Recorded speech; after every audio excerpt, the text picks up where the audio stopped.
জানে প্রতি বছরে 2-3 বছর পর হয়ে আছে আর এই বেলিও ঈদের নামাজ যেহেতু আগন্তক 2-1 দিনের ভিতরতে ঈদের নামাজ চাঁদ উঠিলে আমি ঈদের নামাজ পড়িম মাদ্রাসা কমিটি ইয়াত আছে ঈদগাহ কমিটি ইয়াত আছে আমার সতীর্থ মাদ্রাসা সেক্রেটারি সাহেব আছে তেওঁৰ পৰা আমি জানিম ইয়াতে ঈদের নামাজ হ'ব বুলি আমি গম পাই কোনে পঢ়াব কেইটা বজাত নামাজ হ'ব বিতৰণ তথ্যটো আপোনাৰ পৰা জানিব বিচাৰিছো। আসসালামু আলাইকুম, আমি তামিজা ইসলামিয়া মাদ্ৰাসাৰ তৰফৰ পৰা কৈছোঁ। আমি ঈদ উল ফিতৰৰ নামাজ 9 বজাত সময়টো নিৰ্ধাৰণ কৰিছোঁ। আমাৰ ঈদ উল ফিতৰৰ নামাজ আৰু আমাৰ মাদ্ৰাসাৰে হেড মুদাৰিছ মৌলানা মুফতি ওয়ালিউদ্দিন হুজুৰ সাহেবে নামাজ পঢ়াব। গতিকে সময়মতে সমূহ ৰাইজক আহিবৰ কাৰণে মই বিনম্ৰভাৱে অনুৰোধ জনাইছোঁ। আৰু এই চালোঁ ইয়াতে ঈদৰ নামাজ যোৱা বছৰ হৈছিল, বহু মানুহ হৈছিল আৰু তাৰপিছত চাইছোঁ এই মাদ্ৰাছাৰ ডেভেলপখিনিৰ কাম যে হৈ আছে এইখিনি যে কৰিলে ৰাইজক কি আহ্বান কৰিব যে ইয়াত কাম চলি আছে বুলি? মই ৰাইজক এইটোৱে আহ্বান কৰিম, জানে আপোনালোকে যে মাদ্ৰাছাবিলাকে গোটেইখিনি ৰাইজৰ ওপৰতে নিৰ্ভৰ কৰে, দান বৰঙণিৰ ওপৰত বহুতে দান বৰঙণি দিছেও অলৰেডি। সেই হিচাপে আমি কামবিলাক চলাই আছোঁ। ইতিমধ্যে আমাৰ বাউণ্ডাৰী ৱালৰ কাম প্ৰায় শেষেই হ'ল, মানে ৰাস্তাৰ ছাইড যিখিনি আছে হয়তো আৰু right side front side left side এইবিলাক বাকী আছে। গতিকে সময়মতে কামবিলাক হৈয়ে থাকিব, ৰাইজে দিও আছে। গতিকে এই বিষয়েও মই সমূহ ৰাইজক অনুৰোধ কৰিম যাতে তামিজা ইছলামিয়া মাদ্ৰাছাৰ কথাটো সকলোৱে মনত পেলাই আল্লাহৰ ৱাস্তে দান বৰঙণি কৰে। সেইখিনিয়ে ৰাইজৰ ওপৰত মই তেওঁলোকৰ আচল কথাটো হ'ল নামাজ যেতিয়া চাঁদ উঠিব ঈদ উল ফিতৰৰ 31 তাৰিখে হওক বা যিদিনে চাঁদ উঠিব তাৰ পিছদিনে নামাজ হ'ব। এইটো যিহেতু মছলাৰ কথা, আপোনালোকেও ভুল নাভাবি যে 31 তাৰিখে হ'ব লাগিব। যেতিয়া চাঁদ উঠিব তাৰ পিছদিনে ইনশাল্লাহ নামাজ হ'ব।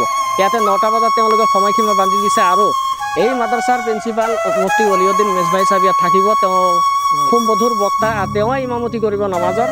আপোনালোকক মোৰ ফালৰ পৰা আগন্তক ঈদৰ শুভেচ্ছা। মাদ্ৰাছা যিখন মাদ্ৰাছা বৃহত্তম, আজি বহু ল'ৰা ছোৱালী ইয়াৰ পৰা পঢ়ি মুফতি মৌলানা হৈছে, আপোনালোকে চাগে গম পায় জানে আপোনালোকে। আৰু আমাৰ এই বাউণ্ডাৰী কামবিলাক যে হৈ আছে মই নিজেই চালোঁ, বহুতখিনি ডেভেলপ হৈছে।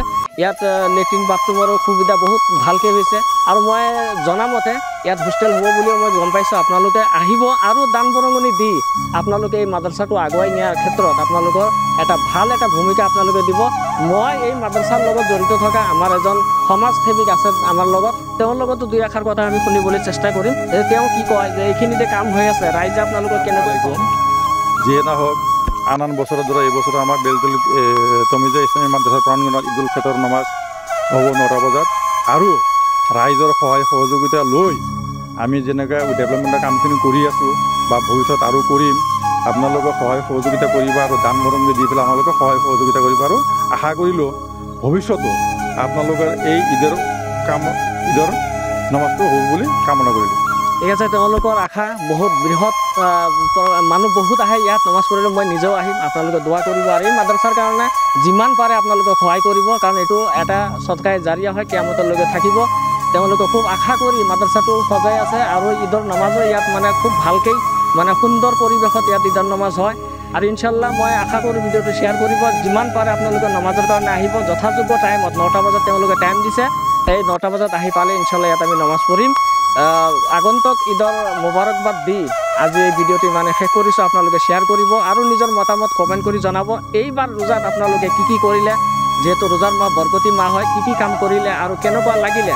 মোৰ লাগি আছে যে ৰোজাৰ মাহটো অলপ সময়ৰ কাৰণে আহিছিল আৰু গুচি গ'ল, গমেই নাপালোঁ যে ৰোজা শেষৰ ফালে আহি গ'ল। আলবিদাৰ নামাজ আমি কালি পঢ়িলোঁ। চবৰ কাৰণে দোৱা থাকিল, আমাৰ কাৰণে দোৱা কৰিব যাতে আল্লাহ আমাৰ ৰোজা ৰাখিবলৈ আমাক আল্লাহ পাকে ইমান হায়াত দিয়ে। এইটো আশা কৰি আপোনালোকৰ দোৱা বিচাৰি মই আপোনালোকৰ কাৰণে দোৱা কৰি ভিডিঅ'টো শেষ কৰিছোঁ। আসসালামু আলাইকুম ওয়া ৰাহমাতুল্লাহ।